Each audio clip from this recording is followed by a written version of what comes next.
Hi there, and welcome on the journey to transform culture. I'm Steve, and I'll be your guide.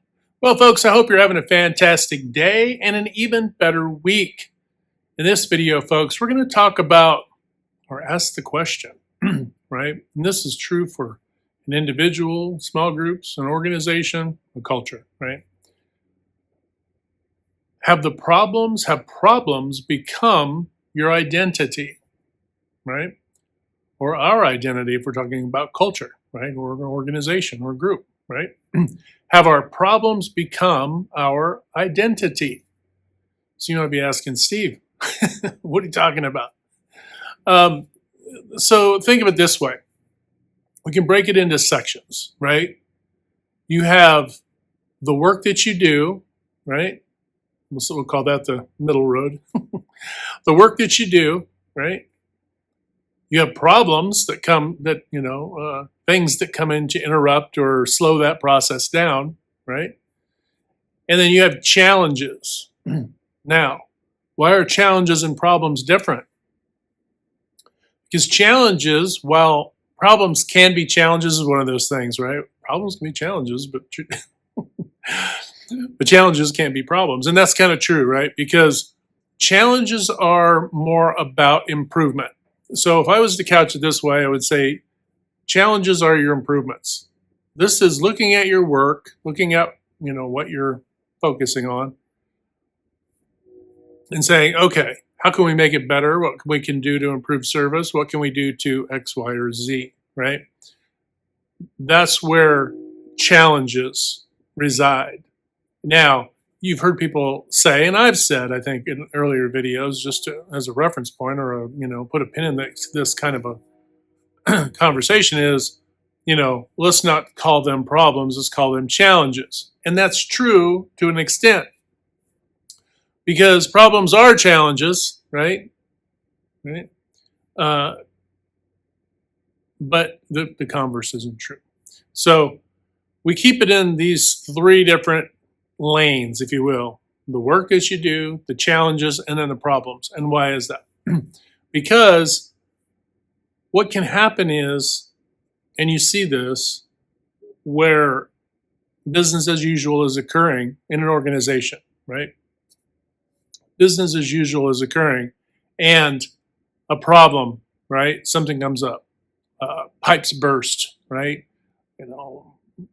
The wrench in the monkey works, sort of a thing. Somebody, maybe a few people don't show up because a bridge goes out, and so people can't get to work. Whatever, this creates a problem. Now, is it a challenge? Yes, but it's a problem, right? And so that's a problem. And those, rare instances of, Mother Nature and so forth, whatever, those are fine. But then dial it in. We're talking about the usual, right? The things within we'll say in our mundane, but they're not always mundane, right? Our tasks. There's a problem. And so you don't resolve the problem. Maybe you create a workaround of the problem. You don't clean up the mess, right? I guess you could think of it this way. You don't clean up the mess, you keep walking around the mess, right? So my kids, when they were teenagers, I won't pick out which ones I'm talking about. They'll figure it out. But the mess in the room just got bigger, and they just had to, circumnavigate the mess. Just seemed to go until the whole room was just a mess, right? So that's a fair example, visual example, right? Where we don't clean up the mess, so the problem just what? Becomes the obstacle, becomes the challenge. I'll say the challenge, but the problem now is the messy room, and I don't clean it up.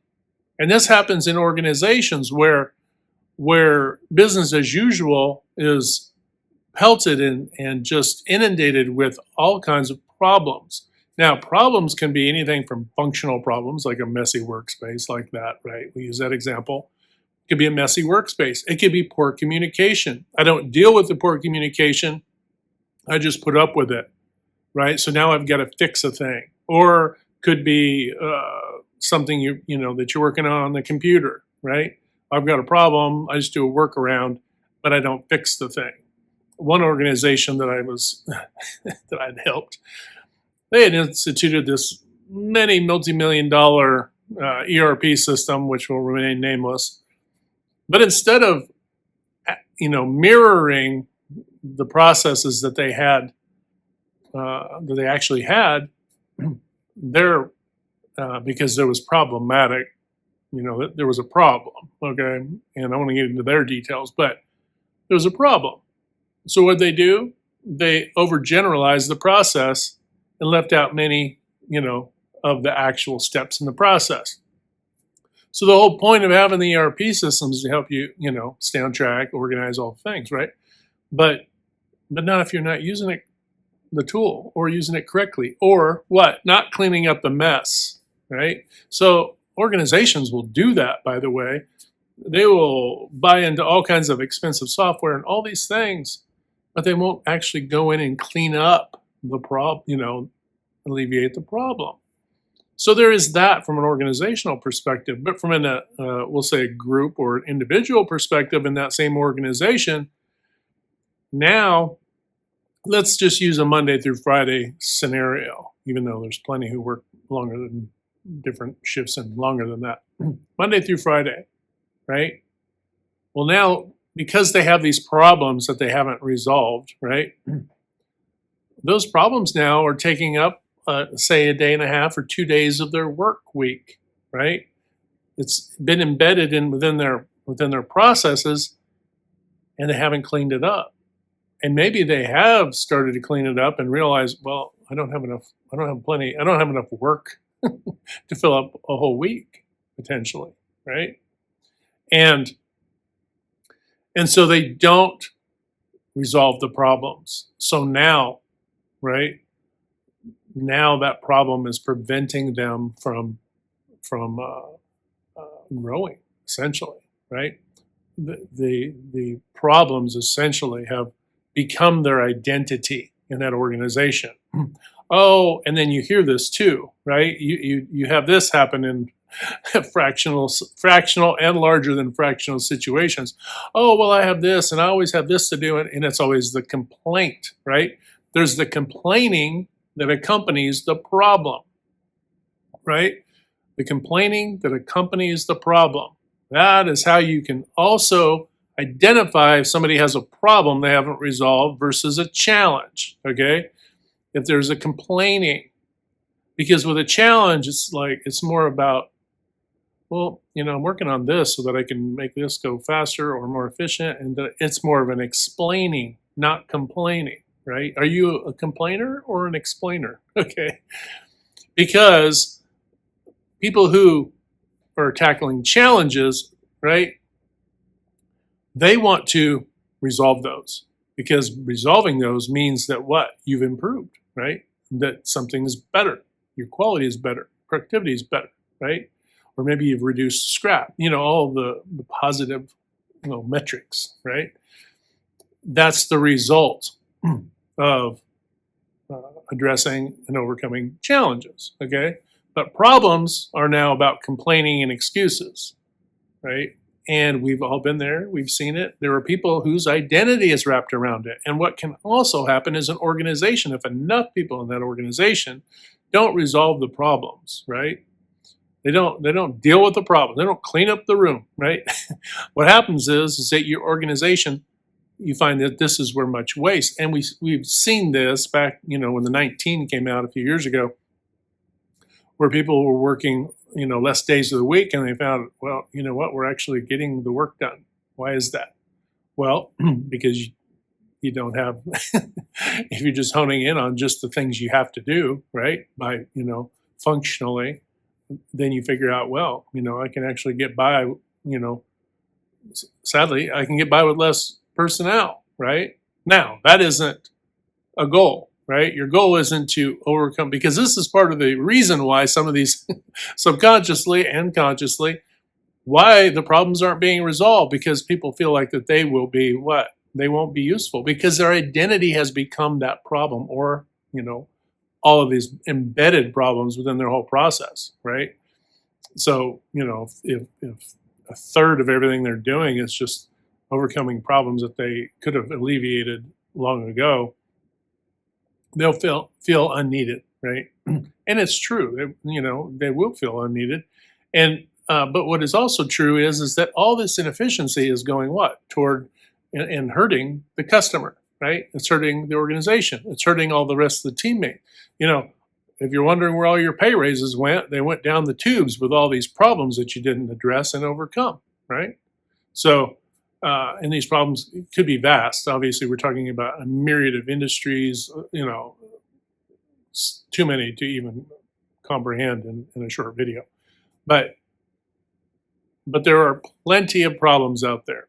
Now, another way to look at this, if I said, okay, what I want you to do is I want you to figure out a way that you can eliminate 4 hours of problems in your, we use the 5-day work week, 4 hours of problems in your 5-day work week. I want everybody, that's your goal. Go out and eliminate 4 hours of problems that are recurring, things you have to, that are embedded that you need to clean up. Fix those. 2 weeks, 4 hours. Figure out a way to and it'll be different for everyone because everybody has different tasks and different jobs, right? 4 hours. Well, what happens now? I have that 4 hours. Well, what are you going to do with that 4 hours? Now I'm going to take that 4 hours and I'm going to invest it, and then we're going to say, okay, well, how can we stretch that 4 hours now to a full day? You got 2 more weeks. So within a month, figure out a way to what? Eliminate problems, right? Now, it's going to be a little bit harder, and you're going to have to really focus and hone in on this, because in your brain, there may be things that you think are actually necessary, but they're not. They're not necessary. They've just been embedded and you haven't addressed them. And this forces you to really dig in and dive underneath the epidermis, right? Underneath the skin of the situation, and go, okay, what really is a problem here for me, right? And what you also find too is that as you clean those problems up, now this whole exercise becomes a challenge, because you may clean up a lot of the stuff that is just things you should have cleaned up or could have cleaned up, And also, if you're a leader, don't be punitive about this. If they figure out a way to do it, hey, kudos to them, congratulate them. But as those problems get resolved, then now it becomes a challenge, right? The challenge. And so it might be that there's 4 or 5 hours, whatever, I'm just hypothetical throwing one out there. Let's say you cleaned up 4 or 5 hours of problems, right? And you're like, well, okay, I got to get a few more hours, to get a whole day's worth out of a week, right? Well, now your mind starts to shift into challenge. What's the challenge here? Okay. And then you will find that you'll start to reel in that time, because you'll improve something and you'll get that day. And then what you do is, and this isn't punitive, let people are there, let them work that day, right? Now you can do a couple things. You can put in get more productivity out of that time. But what I would say to you, as leaders in organizations who would be facilitating, obviously, and supervise all the way down to supervisory level, I would now once your entire team was able to do this or pretty close to this, invest that time as a team now. This now becomes not a complaining session, not just a sit and chitter chatter session. This now becomes a brainstorming session. You do lunch, right? And maybe you accumulate it. Maybe you don't do 8 hours, the whole day a week, right? But maybe you accumulate to where you do, a day or two a month, whatever, however you want to break it out. Be creative. This is for you.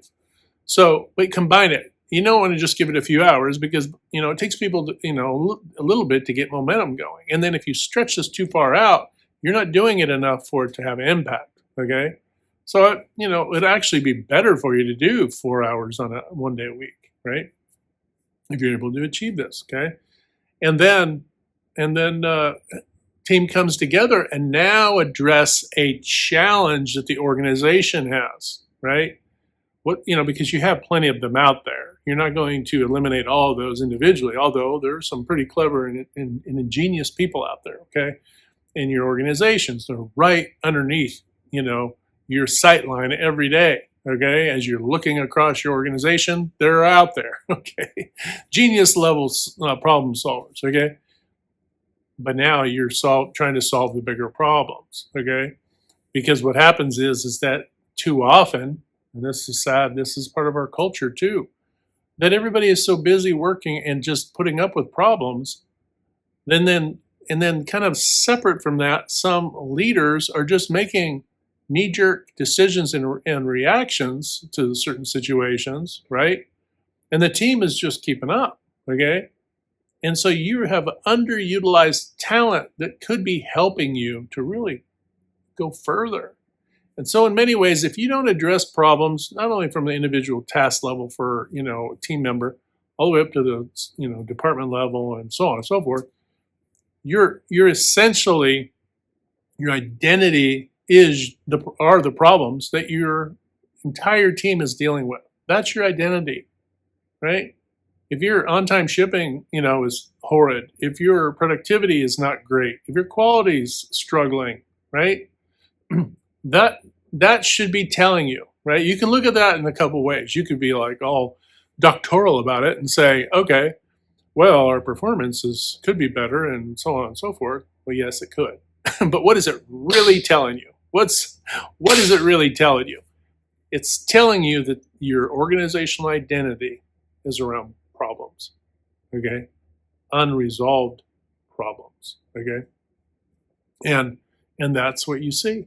So this is one way to tackle it. I'm not saying you have to do the whole, hours per week and all that, but it's a clever way to approach problem solving.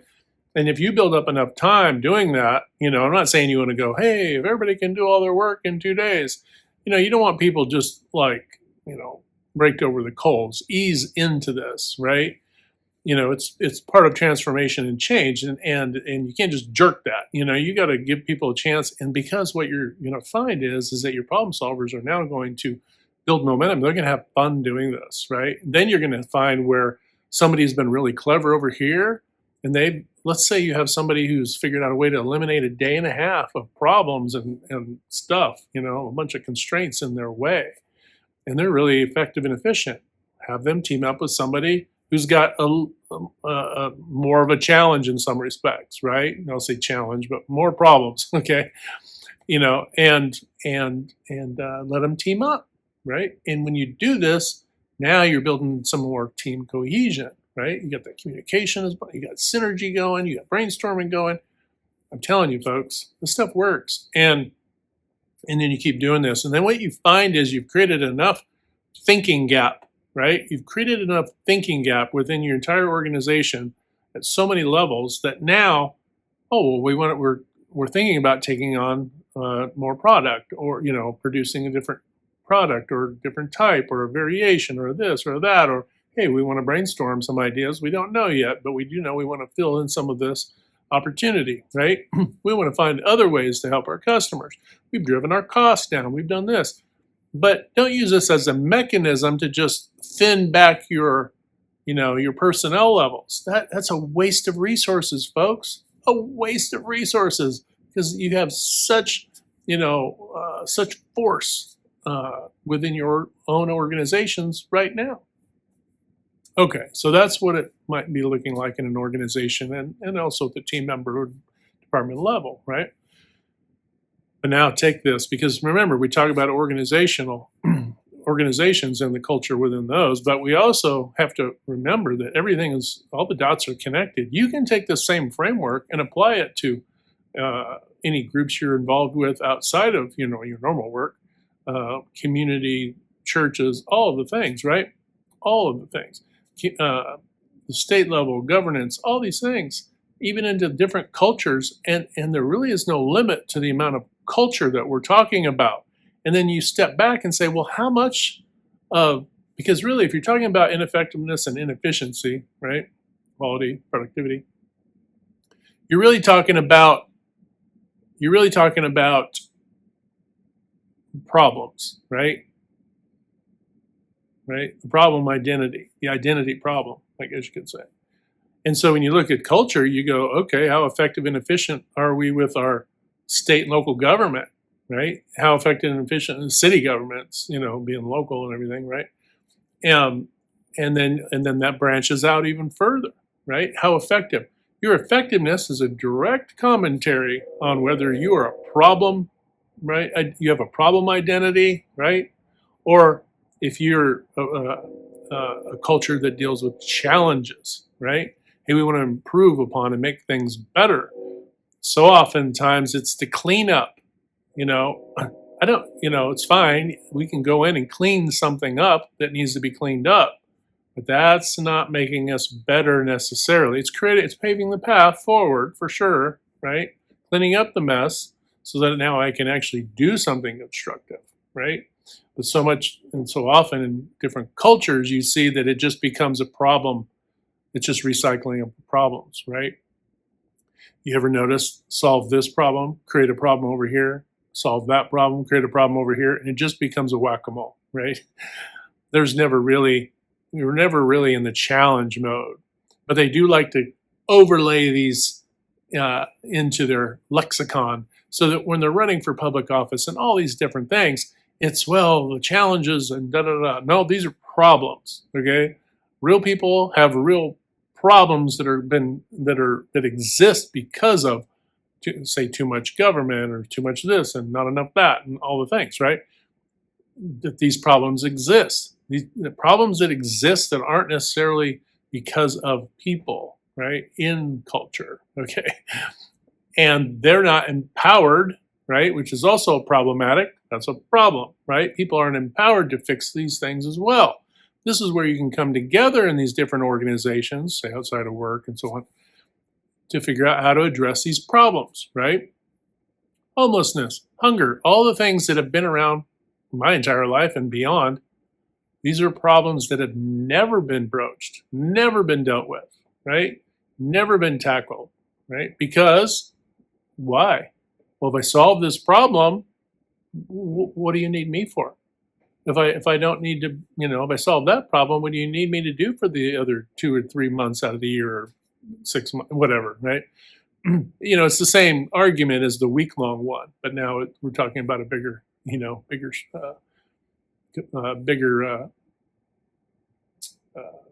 swath of problems across a bigger stage, right?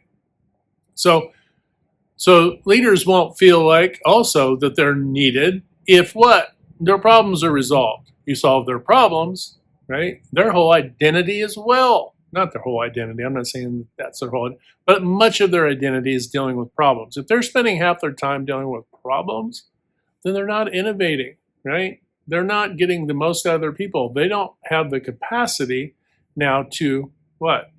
To work on challenges that are beneficial, right? They're going to be beneficial, even if those challenges are helping their team, right? Building up their team, mentoring their team, training their team, putting certain things in place for your team, which is where I come in. If your organization's looking for someone to help facilitate these things, right? Help clean up the problems, but also what? Teach people to address things and to tackle them as challenges, right? Because when we're dealing with challenges, that's more around purpose, right? What's your purpose? What's the purpose of your organization? What's your purpose as a human being? What's your life goal? What's your passion, right? What is it the thing? That's about a challenge, right? And that's where oftentimes people need assistance, right? But they also need help with these problems because why? They haven't figured out how to do it, right? They don't have the experience of being, say, a problem solver over certain things or certain problems they haven't been able to clean up, or they need help, right? People need help, and you really haven't diverted enough resources to the right areas. Why? Probably because part of the problem, one of the problems the organization has is communication. You're not getting enough communication back from the from the field or from your team to be able to understand what their challenges, the challenges that they have to be better, but also the problems that they can't, overcome on their own. They need help with overcoming those we can call constraints. If we want to put a professional term on it, the constraints that are inhibiting them from producing, from being productive and producing a quality product, right? Or service, producing a quality product or providing a quality service, right? A service that has high quality, okay? So, and you can apply this to relationships. I mean, this really has no, has no boundary or speed limit, folks, okay? If a problem has become part of your identity, now that might be interfering with relationships. Could be for professional work relationships, could be personal relationships. If I always have this problem, then I don't have time to what? Build stronger and more and deeper communication, communication, but also relationships, right? So things become what? More superficial. Why? Because I haven't dealt with the problems. It might be that individuals, as all individuals, we've all had struggles somewhere in life, right? It could be along the road of life or maybe right out of the gate we had problems. And also too, people might identify you as a person who has these problems, right? Why? Because it's a complaining. It's the this, it's a that. It's not an explaining, it's complaining, right? And now a person could be, I guess like in the movies, typecast, right? Pigeonholed, whatever, as, well, they have this problem, right? Well, now that person, and now everybody knows this person by this problem. The fun side of this is how people get nicknames when they're kids, right? And, hey, sloppy, or whatever, right? Because the person had a problem with, dressing, well, or whatever, coordinating. Whatever, pick a number. But you see how this goes? We've kind of made light of it when we're young and, in developing years. But as we get older now, we become a little bit, more responsible, right? Hopefully. We have to understand that this is nonsensical, right? And this doesn't help anybody, right? Especially if a person doesn't actually have problems, okay? Couching them as problems. Because what? Now people can make a person a problem for them. This is terrible for the control freak or the OCD person, the person who's just, because they want to control and fix everybody, okay? And when you want to control and fix everybody, right, you've made everybody and everything a problem, right?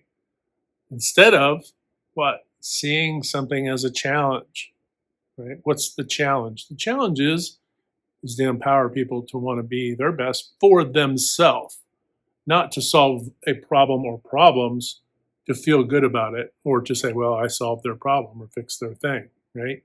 No, you want people to be able to solve their own problems, right? And this is why we want to teach and mentor and pass this along. So anyway, if you need any help in those areas, reach out. Hit that good green domino 3 to 5 times a day or more to uplift, motivate, inspire, and just encourage one another. When we do this, to transform culture, right? But we're also transforming our own lives. But remember, we can't transform anything on the outside if we're not willing to transform on the inside. So important. All right, folks, have a fantastic day. Hit like, share, and subscribe. And until next time, we'll talk to you later.